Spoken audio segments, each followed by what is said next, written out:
Bueno, continúo acá con algunas cosas que son preliminares que ya deberíamos saber de antes, pero las repasamos. Comenzamos con las leyes de De Morgan, que describen cómo es el complemento de la unión y el complemento de la intersección, independientemente de que sea finita o infinita la cantidad de cosas que unimos o intersectamos. El complemento de la unión es la intersección de los complementos y el complemento de la intersección es la unión de los complementos. Bueno, esto se llama las leyes de De Morgan.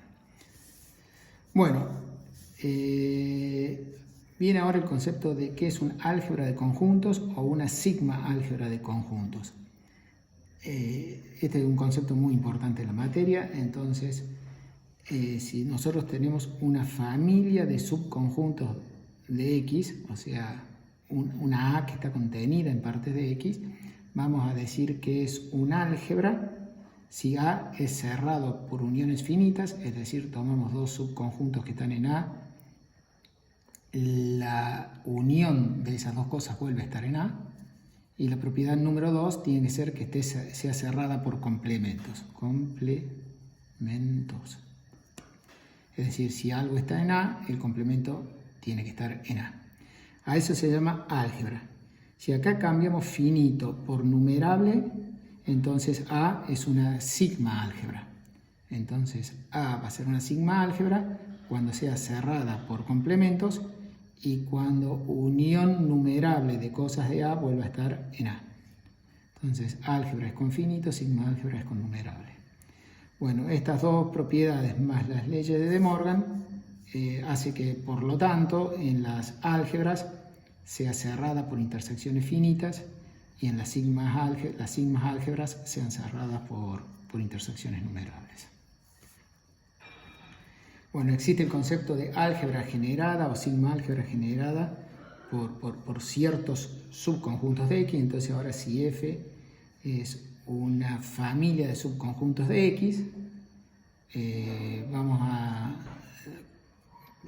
entender el concepto de cuál es la álgebra generada por F, que la F, claro, el álgebra generada por F, que le vamos a poner así, el álgebra generada por F, que le vamos a escribir así, el álgebra generada por F es la menor álgebra que contiene a F. O la sigma álgebra generada por F es la menor sigma álgebra que contiene a F. ¿Cómo se obtiene este? Es lo mismo que con espacios vectoriales. Recuerden cómo es, si yo tengo un conjunto de vectores, cuál es el espacio vectorial generado, el subespacio vectorial generado por esos vectores. Bueno, es el menor subespacio que contiene esos vectores. ¿Y cómo se prueba que hay un tal menor? Y es porque la intersección de subespacios vuelve a ser subespacios. Entonces hago la intersección de todos los subespacios que contienen esos vectores. Acá lo mismo.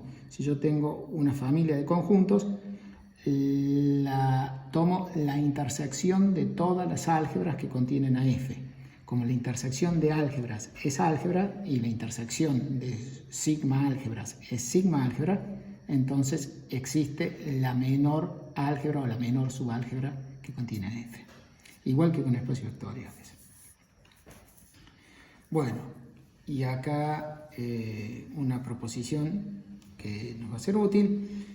Si uno tiene una álgebra, no hace falta que sea sigma álgebra, con álgebra ya alcanza, y yo tengo una sucesión de conjuntos que están dentro de A, una sucesión numerable, ¿no es cierto? Una sucesión numerable, entonces existe otra sucesión de conjuntos en A que cumplen la propiedad que primero la unión de los nuevos es igual a la unión de los viejos, o sea, la unión de los B da igual a la unión de los A, desde i igual a 1 hasta n, en ambos casos, y eso vale para todos los n, desde 1 incluso hasta infinito. En particular, la unión hasta infinito de todos los b y s da igual a la unión de todos los a y s.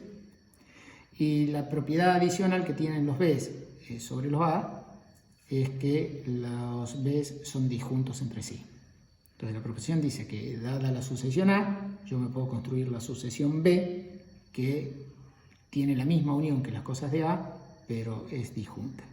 Entonces es como disjuntear los A y S. Y la demostración es muy sencilla, se las dejo casi de ejercicio, la pueden leer en la página 16 del Roiden, pero básicamente toman el B1 igual a la A1, recuerden, los A's son los dados y los B son los que yo me fabrico, entonces toman B1 igual a A1, el B2, el A2 menos el A1, luego el B3 igual a la A3 menos la unión de A1 a 2 y así sucesivamente. Bueno, y entonces hay que probar por inducción acá que la propiedad 1 se cumple y de que la propiedad 2 se cumple es casi automática. Los detalles están ahí en el Roiden. Bueno, paso ahora al teorema de Heine-Borel, muy importante en nuestra materia, es central en topología, lo van a ver en topología con mucha más generalidad que la que yo voy a darlo acá. El teorema de Heine-Borel es un teorema que se aplica a intervalos cerrados de R. Intervalos cerrados de R. A y B son dos números reales, entonces este es un intervalo cerrado y acotado. Y el teorema dice que dado un intervalo y dado un cubrimiento de intervalos abiertos del intervalo cerrado, entonces un cubrimiento numerable, yo me puedo quedar con un subcubrimiento finito de todo el cubrimiento. Es decir, existe un n tal que la unión hasta n de los intervalitos abiertos cubren el AB. Este resultado es falso si el intervalo es abierto. Por ejemplo, el intervalo 0, 1 es la unión de los intervalos 1 sobre i, 1, desde i igual a 1 hasta infinito, pero esto no me puedo quedar con una cantidad finita de ellos para cubrir todo el intervalo 0, 1. Los necesito a todos. Bueno, acá no, cuando el intervalo es cerrado y tengo una unión infinita de intervalos abiertos que cubren el cerrado, me puedo quedar con una cantidad finita de ellos que también lo cubren. La demostración de este resultado, ahora la vamos a hacer, es exactamente igual a las demostraciones que van a encontrar en los tres teoremas fuertes del Spivak. De hecho, que justamente los tres teoremas fuertes del Spivak, por ejemplo, el teorema que dice que una función continua alcanza un máximo en un intervalo cerrado, por supuesto no en un intervalo abierto, en un intervalo cerrado, una función continua, toda función continua alcanza un máximo en un intervalo cerrado, es básicamente consecuencia de este teorema y la demostración es igual a la que vamos a hacer este teorema. Bueno, no sé si se entendió muy bien lo que dije ahí, repito, uno de los teoremas fuertes dice que una función continua en un intervalo cerrado alcanza máximo. Si van y miran la demostración de ese teorema en el Spivak, van a ver que es casi igual a la demostración de este teorema que yo voy a hacer ahora.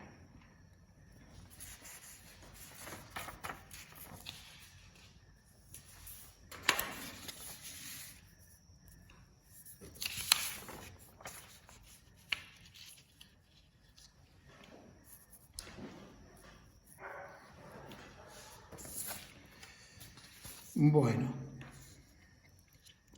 arranca así. Arranca así. Consideramos el conjunto C, formado por todos los elementos del intervalo cerrado AB, tal que el intervalo AC admite subcubrimiento finito. ¿Está bien? Yo quiero realmente ver que B está en C. Quiero ver que B está en C.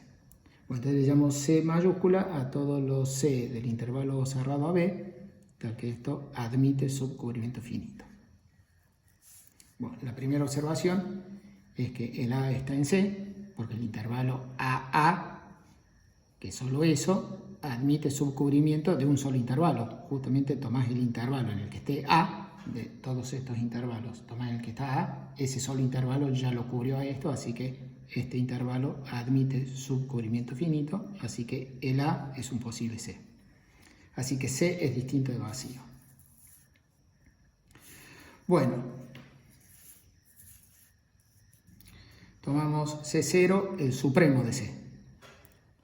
Vamos a ver que C0 es un elemento de C. Por supuesto, los supremos no necesariamente son máximos. Vamos a ver de que este C0 es máximo, es decir, está en C. Bueno, como los elementos de C están todos acotados por B, porque los elementos de C están en el intervalo B, entonces C es un conjunto acotado y por eso le estoy pudiendo tomar supremo. Y no solo eso, sino que como B es cota superior de C, el C es menor o igual que el B. Así que C0 es algún elemento de ahí. Bueno, como C0 es un elemento del intervalo cerrado, entonces C0 pertenece a alguno de los intervalos, que le llamo XK y K. Bueno, yo quiero ver que C0 pertenece a C. Bueno, entonces estoy en esta situación. El dibujito es más o menos así. Acá tengo el A, acá tengo el C0, que pertenece al intervalo XK y K, y acá tengo el B. Pues eso en el caso que el C0 sea menor que el B. Pero podría ser que el C0 sea igual a B. Bueno, tendríamos esta situación, el XK y K. Ese es el dibujito lo que tenemos. Bueno, pero como C0 es el supremo de C, quiere decir que existe un C1 que está por acá. Ahí está el C1, que está entre el XK y el C0, o acá está el C1, que está en C. Eso es por ser supremo, o sea, como C0 es supremo, apenas me corro un poco a la izquierda, hay alguien en C que está dentro de lo que me corría a la izquierda, ¿no es cierto? Esa es la definición de supremo. La definición de supremo dice que si me tomo algo más chico que C0, hay algo más chico que el supremo, hay algo en el conjunto C que es más grande que lo más chico que me tome. Así que hay un C1 que está en el intervalo abierto CK-C0. Esa es la definición de supremo. Bueno, pero ahora como el C1 está en C, el intervalo AC1, recuerden que estar en C es que el AC admite subcubrimiento finito, así que el AC1 admite un subcubrimiento finito. Pero luego, si ahora agrego en el que está el C0, todo el intervalo AC0 me queda cubierto por todos estos, porque hasta C1 quedan cubiertos por estos, y desde XK queda cubierto por este. Así que el C0 queda metido dentro de un subcubrimiento finito. Eso termina probando que C0 es uno de los elementos de C.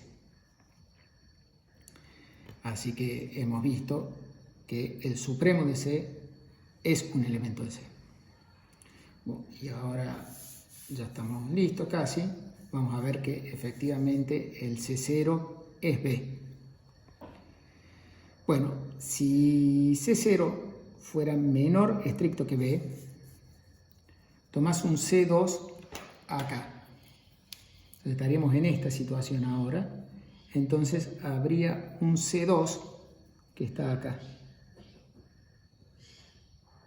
Ahí habría un C2 que está entre C0 y B, y también lo busco que esté entre C0 y el YK.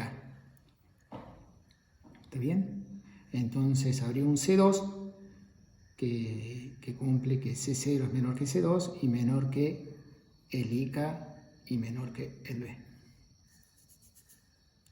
Entonces ahora el intervalo AC2 cerrado está contenido en toda esta unión que cubría hasta el C1, y agrego este nuevo intervalo que me cubre también, cubre hasta el IK, en particular cubre el intervalo cerrado hasta C2. Pero eso dice que el intervalo AC2 cerrado admite subcubrimiento finito, eso es que C2 está en C, y eso es absurdo porque C2 es un elemento que es mayor que C0, que era el supremo de C, así que eso es absurdo. Este absurdo proviene de haber supuesto que C0 es menor que B. Bueno, esto creo que cierra un poco la parte de preliminares para arrancar de lleno el capítulo correspondiente a medidas de Röydel.